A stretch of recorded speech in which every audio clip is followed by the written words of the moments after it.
غیبت کسی کی عزت پامال کرنے میں آتا ہے، انسان کو ستانے کے لیے بدترین ہتھیار ہے کہ اس کی غیر موجودگی میں اسے برا بھلا کہا جائے اور اس کی برائیوں کو ڈسکس کیا جائے۔ ایک شخص نے حضور صلی اللہ علیہ وسلم سے پوچھا غیبت کیا ہے؟ آپ نے فرمایا یہ کہ تو کسی شخص کا ذکر اس طرح کرے کہ وہ سنے تو اسے ناگوار ہو، اسے اچھا نہ لگے کہ میرے بارے میں اس طرح کا اوپینین دیا گیا ہے۔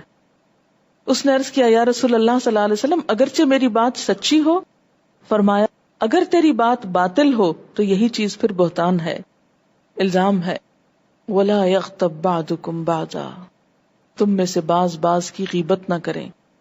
غیبت کا لفظ کس سے؟ غیب سے ہے، یعنی اس کی غیر موجودگی میں، اس کی پیٹھ پیچھے، کیونکہ کسی کے سامنے جب کوئی کرتا ہے تو وہ اپنی صفائی پیش کر سکتا ہے نا، لیکن جب اس کے فرشتوں کو بھی خبر نہیں کہ اس کے بارے میں کیا کہا جا رہا ہے اور کیسی کیسی بات کہی جا رہی ہے، تو وہ اپنا دفاع بھی نہیں کر سکتا، خود کو پروٹیکٹ بھی نہیں کر سکتا۔ اسی لیے اس کو کس سے تشبیہ دی گئی؟ مردہ بھائی کے گوشت کھانے سے، کیونکہ بھائی جب مر جاتا ہے تو اس کو انگلی کو چھری سے کاٹے یا کچھ اور کہیں سے کاٹے تو وہ کچھ بھی نہیں کر سکتا نا، مرا ہوا انسان تو ہاتھ نہیں ہلا سکتا۔ تو غائب انسان مرے ہوئے انسان کی طرح جو خود کو پروٹیکٹ نہیں کر سکتا، پوری طرح دوسرے کے رحم و کرم پہ ہوتا ہے نا۔ تو مرے ہوئے انسان کے ساتھ انسان کا معاملہ کیسا ہونا چاہیے؟ ہمدردی کا نا۔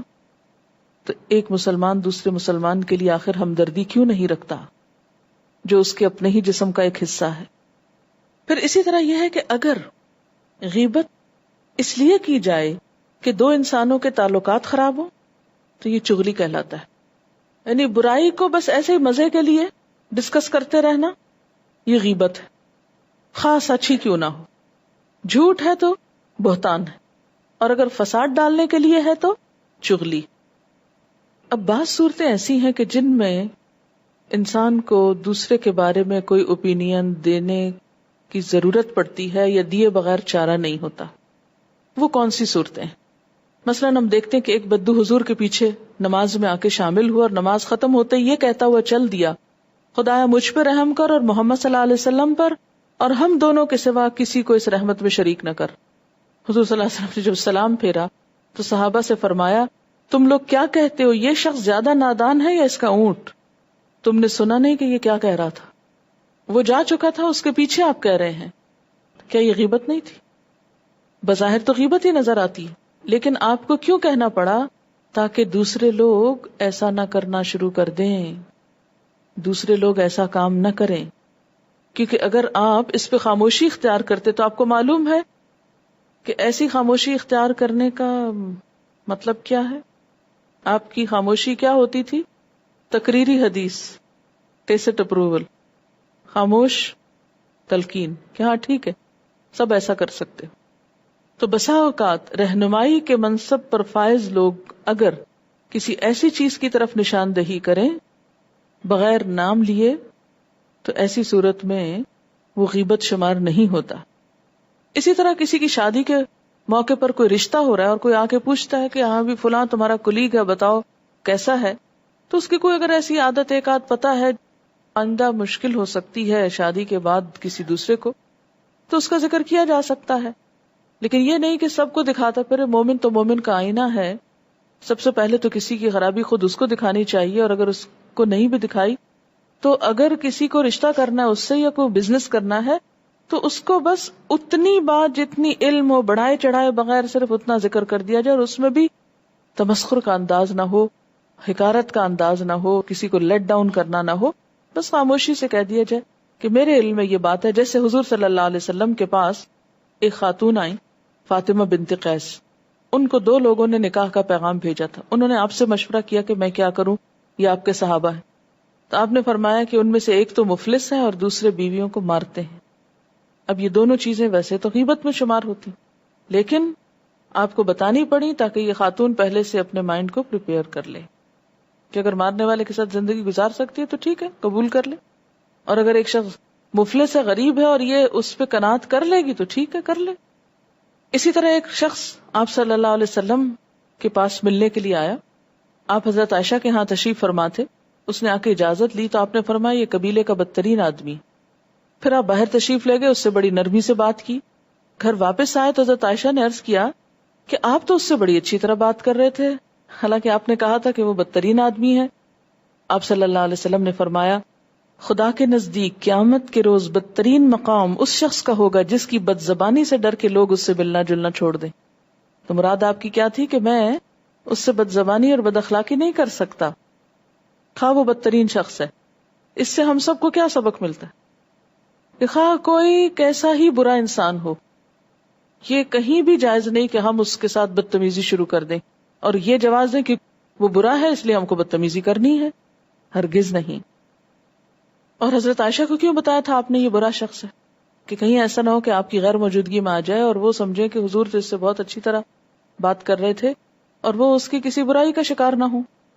لیکن اس سے زیادہ آپ نے کچھ نہیں کہا کہ پھر وہ قصے سنانے لگ جائے، اچھا اس نے ایک دفعہ ایسا کیا تھا، پھر دوسری دفعہ ایسا اور تیسری دفعہ ایسا. بس اتنا ہی کہہ دینا کافی کہ محتاط.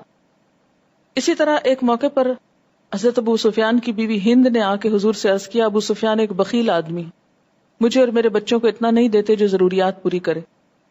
اب یہ ہے کہ بیوی کی شکایت شوہر کے بارے میں کسی ایسے انسان سے جو اس کی مدد کر سکے، یہ بھی اس میں شمار نہیں ہوتی. لیکن ہر مجلس میں بیٹھ کے شوہر کو برا کہنا شروع کر دینا اور ہر ایک کے سامنے اس کے قصے کھولنا. ہن لباس لکم وانتم لباس لہم، اپنا ہی لباس پھاڑنا ہے. تو اس سے کیا پتہ چلتا ہے؟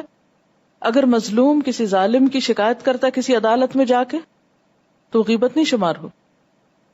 اسی طرح اگر اصلاح کی نیت سے کسی ایسے شخص کا ذکر لوگوں کے سامنے کر دیا جائے جسے لوگ فالو کرتے ہوں، جس کو کاپی کرتے ہوں، اور اس بات کی طرف جو سب کے سامنے بھی ہو.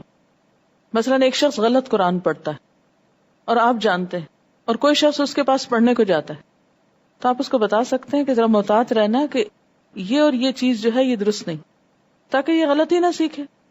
لیکن مزید کہانیاں من گھڑت سچی جھوٹی کچھ اور پھیلانا شروع کر دیں، یہ درست نہیں. پھر اسی طرح یہ ہے کہ فتویٰ لینے کے لیے کسی واقعے کا ذکر کرنا.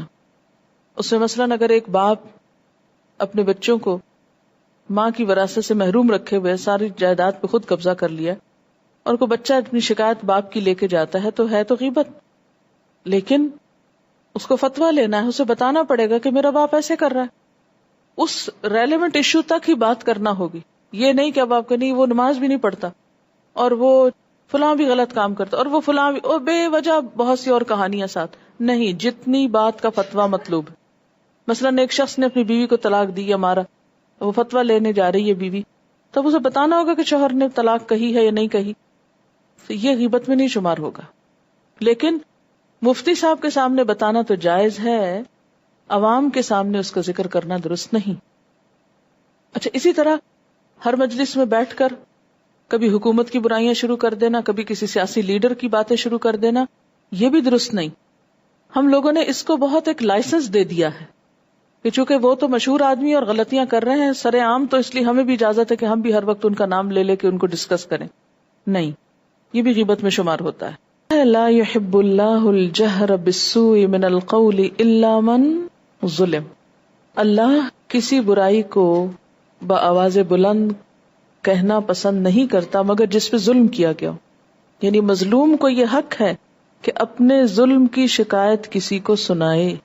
جیسے تفسیر میں بھی میں نے آپ کو بتایا تھا کہ مظلوم ظالم کے خلاف فریاد کر سکتا ہے، مقدمہ دائر کر سکتا ہے، حق مانگ سکتا ہے، اس ظلم کو رکوانے کے لیے مدد طلب کر سکتا ہے.